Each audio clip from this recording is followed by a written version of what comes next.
नमस्कार दोस्तों, आज हम लोग स्टार्ट करने वाले हैं NCERT class 9th history chapter first, जो कि चैप्टर फर्स्ट है आपका the French revolution. French revolution start करने से पहले आप रिवॉल्यूशन की मतलब आप समझ सकते हो कि रिवॉल्यूशन क्या होती है। तो रिवॉल्यूशन जो होता है वो सर्टेन रेडिकल और कंप्लीट चेंज जब किसी भी जगह होती है, जैसा कि इस चैप्टर में फ्रांस में हुआ, ठीक है, फ्रेंच में हुआ, उसको हम लोग रिवॉल्यूशन कहते हैं, ठीक है। और चलिए आइए अब हम लोग स्टार्ट करते हैं। तो ये जो स्टोरी स्टार्ट होती है ये 14 जुलाई 1789 में स्टार्ट होती है। जी हाँ दोस्तों, एक बार फिर से सुनिए कि ये स्टोरी स्टार्ट होती है 14 जुलाई 1789। ये बहुत ही इंपॉर्टेंट डेट है बिकॉज ये आपका एक क्वेश्चन भी आता है कि when was French revolution started. तो आपका आंसर क्या होगा? 14 जुलाई 1789, ठीक है। अब ये स्टार्ट कहाँ से होती है? तो ये स्टार्ट कहा जाता है कि ये स्टार्ट हो रही है आपको पेरिस, जो कि फ्रांस का एक शहर है, वहाँ से स्टार्ट हो रही है। अब ये क्यों स्टार्ट होती है, इसके पीछे की स्टोरी क्या है? ये जो फर्स्ट पेज, जो आपका पेज नंबर 3 है एनसीईआरटी का, ये सिर्फ ओवरव्यू देता है कि इस चैप्टर में आपको एक्चुअल में पढ़ना क्या है। और ये आपका एक ही क्वेश्चन पूछता है जो आगे हम लोग देखेंगे, और इसी एक क्वेश्चन का आंसर आप इस पूरे चैप्टर में आपको पढ़ने के बाद आंसर आपको पता चलेगा। चलिए, तो यहाँ एक र्यूमर वाइड स्प्रेड होती है, र्यूमर, ठीक है, यहाँ देख सकते हैं rumour.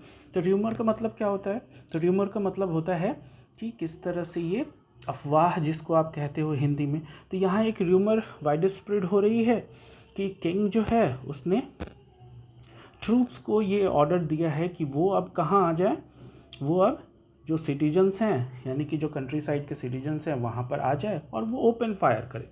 Order to army to open fire, ठीक है, ओपन फायर करें, ठीक है। अब यही र्यूमर वाइड स्प्रेड होती है।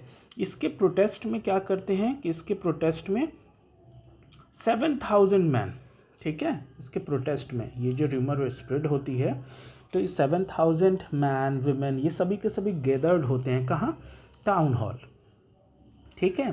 टाउन हॉल के सामने ये गैदर्ड होते हैं और ये क्या बनाते हैं? पीपल मिलिशिया बनाते हैं। तो पीपल मिलिशिया का मतलब समझते हो? मलेशिया का मतलब होता है चेन, ठीक है, it means chain, human chain जो होती है उसको बोलते हैं, ठीक है। चलिए, तो ये लोग सभी के सभी ह्यूमन चेन बनाते हैं और ये टाउन हॉल के सामने प्रोटेस्ट करने खड़े हो जाते हैं, ठीक है।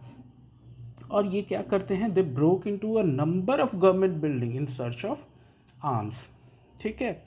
बहुत सारे गवर्नमेंट बिल्डिंग को, ठीक है, ये ब्रोक कर देते हैं, तोड़ देते हैं, ठीक है, तोड़ते फोड़ते, ठीक है।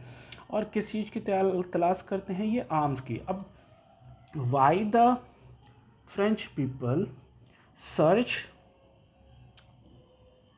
सर्च ऑफ आर्म्स, ठीक है। अगर ये आपसे क्वेश्चन पूछता है तो आपका सिंपल आंसर होगा बिकॉज ऑफ द र्यूमर, इस र्यूमर के कारण, ठीक है। क्योंकि किंग ने, इस र्यूमर के अनुसार था कि किंग ने ट्रूप्स को ये ऑर्डर दिया। अब ट्रूप्स जो है, जो सेना है, उससे लड़ने के लिए इनके पास क्या होनी चाहिए? आर्म्स की नीड है।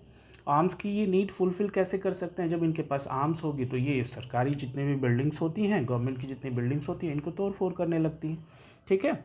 चलिए, फाइनली क्या होता है कि फाइनली होता है इनके साथ ये कि जब हम लोग सेकेंड पैराग्राफ देखते हैं तो फाइनली हम लोग को क्या पता चलता है कि सेवरल हंड्रेड पीपल्स जो होते हैं, बहुत सारे लोग, ठीक है, जो वहाँ एक प्रिजन होता है, ठीक है। प्रिजन का मतलब आप लोग सब समझते हो। प्रिजन का मतलब होता है हमारा जो जेल होती है, ठीक है, जो जेल होती है वो।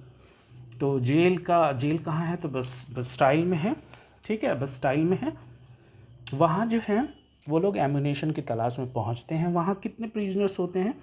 तो मात्र वहाँ पर 7 प्रिजनर्स होते हैं, ठीक है, 7 प्रिजनर्स होते हैं। उनको वो लोग आज़ाद कर लेते हैं और फाइनली बस्टाइल जो होती है, बस्टाइल को पूरी तरह से, और वैसे भी बस्टाइल से बहुत लोगों को हेटेड था, ठीक है। वाई पीपल ऑफ फ्रांस, अब यहाँ एक क्वेश्चन बनता है कि why people of France hated Bastille. तो आपका आंसर क्या हो जाएगा? Because Bastille is the despotic power, despotic symbol of the king, ठीक है।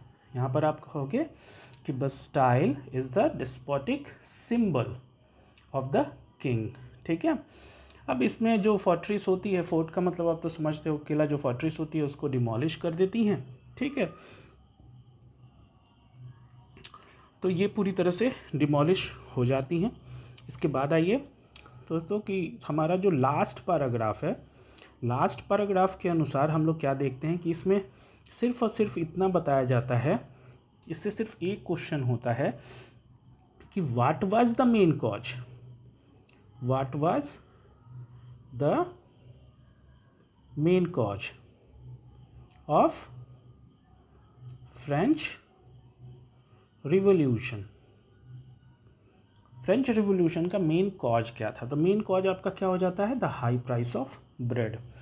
ठीक है, क्योंकि ब्रेड जो है एक स्टेपल फूड है वहाँ के लिए। ठीक है, तो चलिए हम लोग अब इसी के साथ ये पहला पार्ट जो है वो समाप्त होता है। अगर आपको ये वीडियो अच्छी लगी तो लाइक एंड सब्सक्राइब करना ना भूलें। सो चलिए, थैंक यू दोस्तों, फिर मिलते हैं पार्ट सेकंड में।